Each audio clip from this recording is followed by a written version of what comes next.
When I got engaged, I knew I wanted to make my own modern fairy tale wedding gown. I pictured a froofy ball gown with satin and tulle and lace. And I wanted it to be modular, as I try to do with much of my sewing, to maximise the opportunity to rewear different parts of it. Particularly for the wedding day, I wanted to be able to switch from a large ball gown for the ceremony to a smaller reception skirt without the hoops and not so many layers.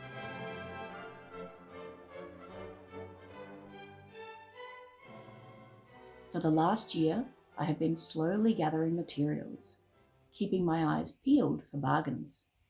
The two main places I have shopped are Silkworld and Rathdowne Fabrics. Silkworld has a physical shop a few suburbs away, and they have an excellent online store as well. Rathdowne Fabrics is dangerously close to me, and they have a wonderful array of fabrics. They also have lots of remnants and dead stock, which can lead to many exciting finds. I was lucky enough to find a remnant bolt of beautiful ivory silk satin from Rathdowne Fabrics. And the very top layer will be a tulle and beaded lace overskirt. I got the tulle from Silkworld and the beaded lace from Rathdowne. I have two types of beautiful beaded lace. They have different size motifs that I'll be able to use in different places, in different ways. And I was also very excited by the edging, which I think might work well for the veil. The bolt of tulle was discounted because there were a few extra holes, but I can make that work. I've tried the tulle in a couple of projects.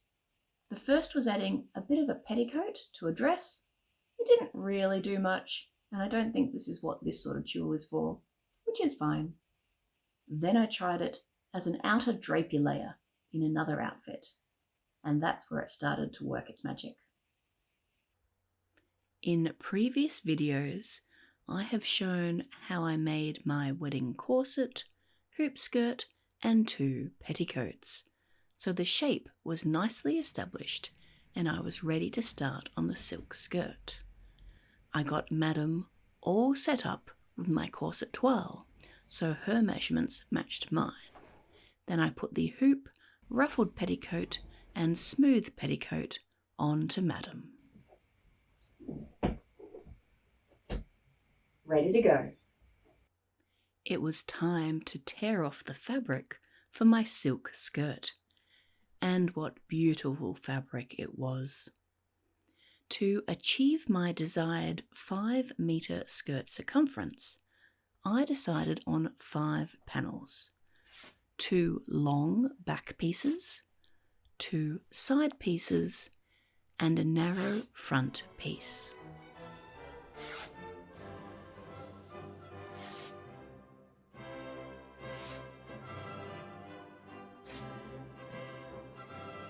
From the scrap of the front panel, I cut out pocket pieces and overlocked around them to finish the edges. I had 2 pockets, each pocket made up of 2 pieces, so 4 pieces in total. Next, I overlocked the top edge of each of the skirt panel pieces. I pressed down 12 centimetres from the top of each panel. Then I used my Amanda Jane smocking pleater to add cartridge pleats to the top of each skirt panel piece. The pleater feeds the fabric onto the parallel needles, creating tight and even gathering stitches. This was quite a fiddly process, and I broke many needles, but it was worth it for the ultimate neatness of my gathers into the waistband.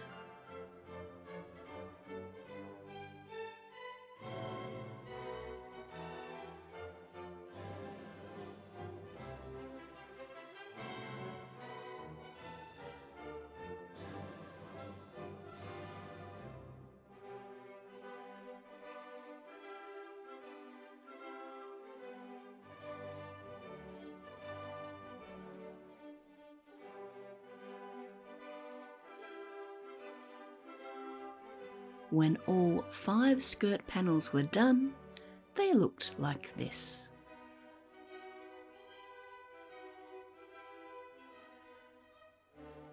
I laid the pocket pieces where they needed to be attached, then stitched the pockets to the skirt panels. I made a placket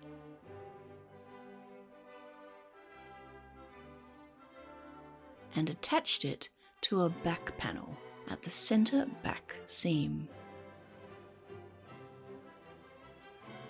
To attach each side to each back piece, I pinned top to bottom and around the 2 halves of the pocket, which I then sewed to secure, going down to the pocket, around the outside of it, and then down the rest of the skirt seam.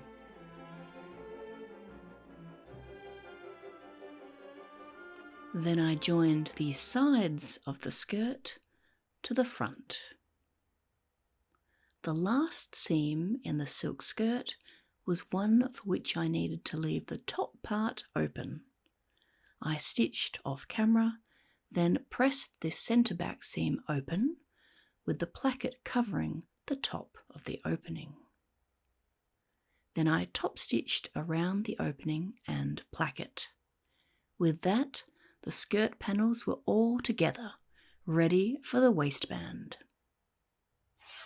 Before cutting out the pockets, I had torn off a silk strip for a waistband.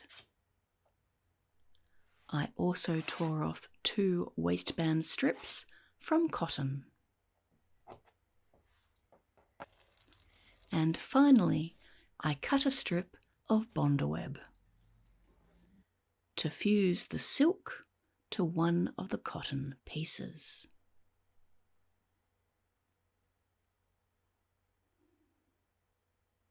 Then I stitched the waistband outer to the lining, trimmed down the waistband seam allowance and lower edges.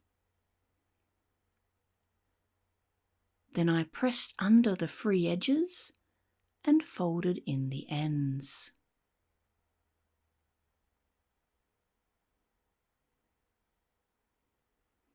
I top stitched along the bottom edge, neatly finishing the waistband. I measured out and placed thread markers along the skirt, colour coordinated with the admittedly hard to see on camera thread marks on the waistband. Then I settled in for the lengthy process of stitching the silk skirt to the waistband.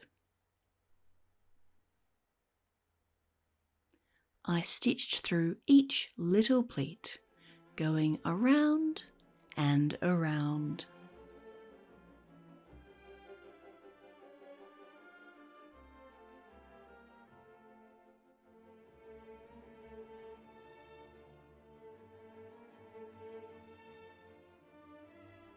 Here we have the finished front panel.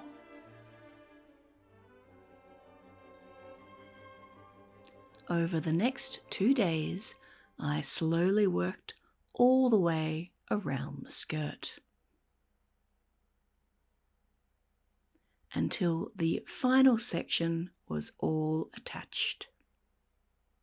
It was looking decidedly like a skirt at this point. The waist was neat, and I was ready to remove the gathering stitches. I pinned on the top of the pocket to the folded down top of the skirt panel, then used tacking stitches to secure it in place at several points, meaning that the pocket was supported along the top edge and not just at the side seam.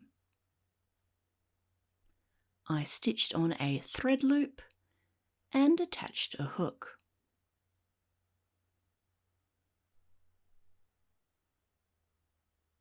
With that, the waist of my wedding silk skirt was finished.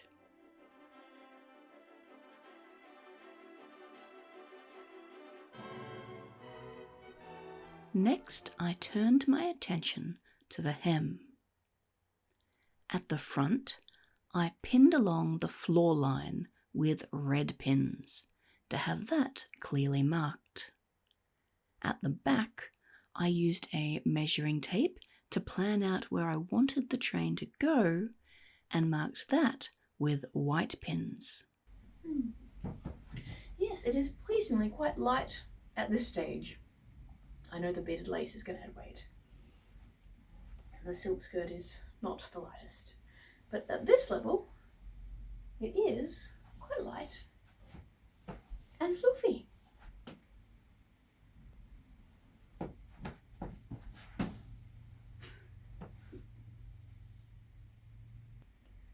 So now I'm going to try on the silk skirt, and that's got pins in it, so I probably won't be doing too much more swooshing anymore.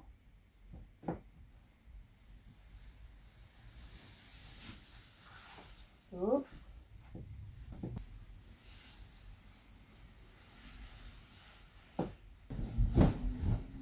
I want it to be at the front 2 inches higher than the red pins. That sounds good.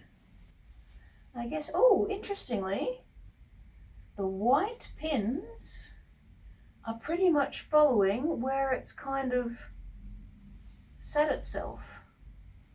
So I think they're pretty much how it wants to sit. So let's try that. I think we just have to try it and give it a go. So then I very slowly took the plunge and cut, sweeping down and around a train at the back and coming up to 2 inches above the floor at the front.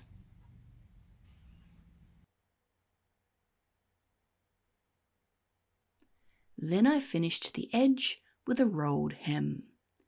It's a little more tricky on a curved edge than it would be when we're with the grain or on the cross grain, but I went slowly, folding in each section, applying tension, and feeding it into the hemmer foot.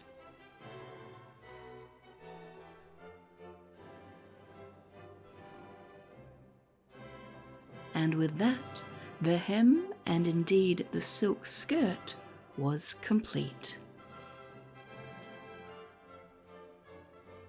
I knew I wanted to add a little bit of train support, so I decided to add a dust ruffle or Balayeuse to the back of my outer petticoat.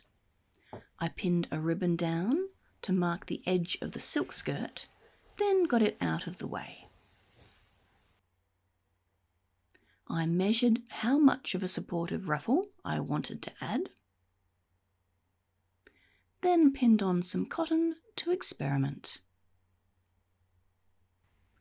I cut out a curvilinear quadrilateral for the base and tore off rectangles to add as gathers. I overlocked the raw edges. Next, I gathered the narrow rectangle and pinned it onto the base piece.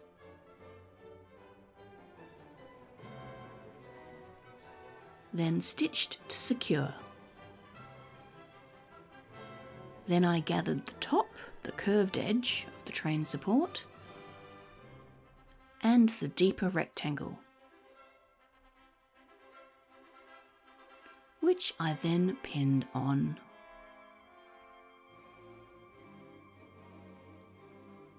And stitched.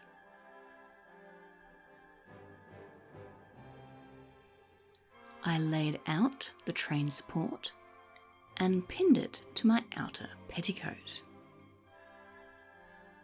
Then loosely stitched them together so that's still easily removable. While not very dramatic, I do think the train support does add some smoothness of the line at the back of my gown. With that, I was ready to move to the final skirt layer, the Tulle and Beaded Lace overskirt.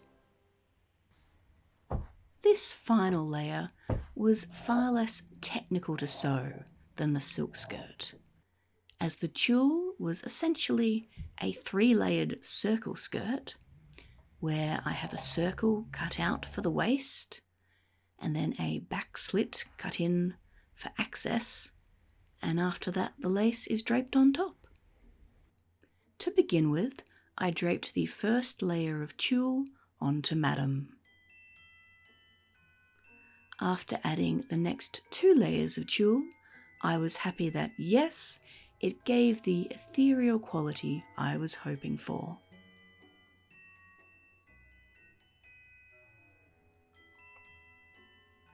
The opening is larger than my waist, so it can be very slightly gathered into a rectangular waistband. I cut out said rectangle of tulle for the waistband. So this is 2 layers folded down at the side. It's currently open at the bottom. This will eventually be fully enclosed. So the idea is this bottom seam will be sewn onto the tulle. A strip of ribbon will be placed in, and then this top is folded down, top stitched along there, encasing the tulle. And the reason that I'm doing it this way round, so top stitching on pretty much at the end, is because I'm draping this skirt as I go, particularly regarding the beaded lace. I clipped the 3 layers of tulle to keep them together at the waist, then did a line of stay stitching, securing the layers together. I gently eased in the tulle skirt to the waistband and then stitched those together. It was starting to look quite flowy and magical. I had found my beaded lace as a remnant, so my task was next to arrange the odd shapes of fabric and trim them strategically to add a layer of sparkle. Okay, so it's not exactly symmetric because there's not a symmetric design. That's okay. So on this side, I've trimmed up around the designs, and I originally did the same on the other, but it was a bit too deep, so these 2 on the very side I've trimmed through, but I think that looks nice. I prefer the overall balance of the 2 sides. Works a bit better now, though I'm tempted to get rid of just a little bit more of the bottom of that. I think that's just a bit too heavy and low on that side. I think I'm going to get rid of that, yeah. So there we are. I think I also want to trim this little bit of tulle just a touch more, but I think that's okay. Yeah, oh, I don't know, I just gotta press on. Gotta press on! I then used a line of pins to mark along the waistline and trimmed down so that we just had some seam allowance for the waist. I also cut down the centre back opening. I cleared the beads from the seam allowance and stitched the back piece of the beaded lace to the tulle waistband.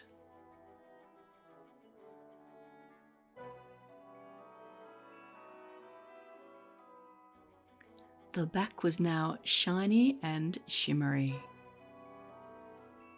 So it was time to work on the front.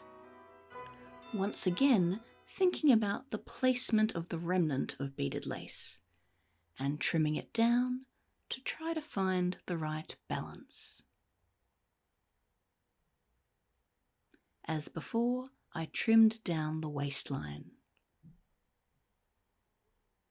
Then I attached the front piece of beaded lace onto the tulle skirt waistband.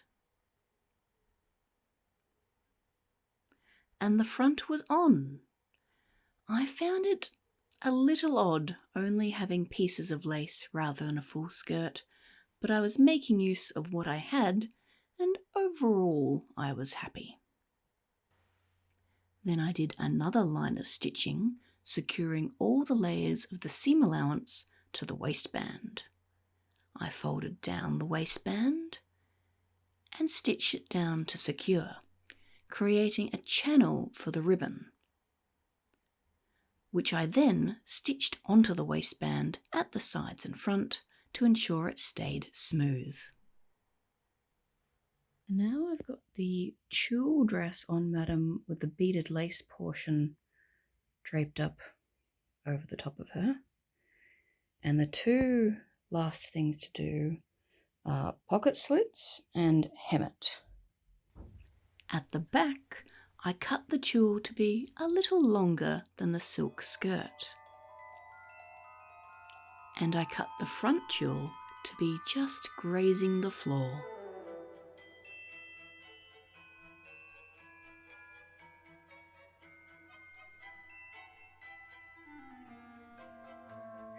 The gap in the silk skirt for the pocket is contained within this rectangle, under that seam there. So the question is, can I just cut it? Or do I need to sort of bind the edges? It doesn't have, I'm okay. I think I'd prefer to just go through, reach through a few layers of fabric that have visible lines of stitching, although I might just lay down the lace now and see how covered that's going to be, or if it's going to be exposed. I have a feeling it's going to be exposed. Okay, so I placed a thread on here, and I don't think that thread under there is particularly visible, and maybe I will sew it just to give it a bit more security. I stitched rectangles to secure the 3 layers of tulle at the pocket openings, and cut slits within the rectangles to allow access to the spacious pockets in the silk skirt beneath.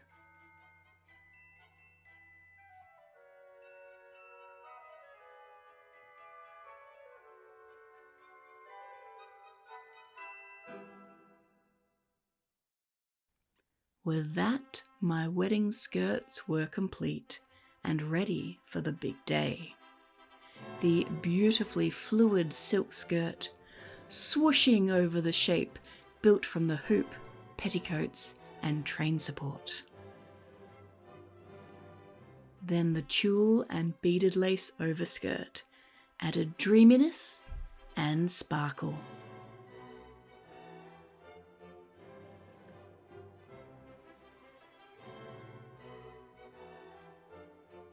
The final items for me to put on were my bodice with tulle and beaded lace decoration and ribbon lacing at the back, and my tulle veil.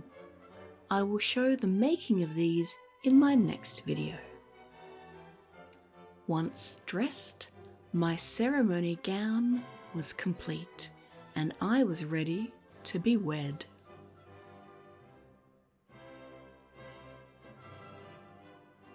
After the ceremony, I switched out my hoop skirt, large petticoats and silk skirt for a more streamlined reception look. I didn't record it on the day, so here's a look at the layers. Over my corset and underdress, I added my Arcadian shepherdess petticoat. Then added a silk cotton petticoat.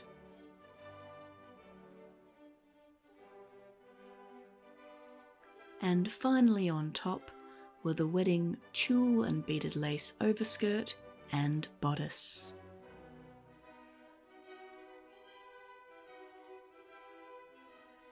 And for anyone interested, I have reworn the tulle and beaded lace overskirt for a photo shoot with the pattern matching corset.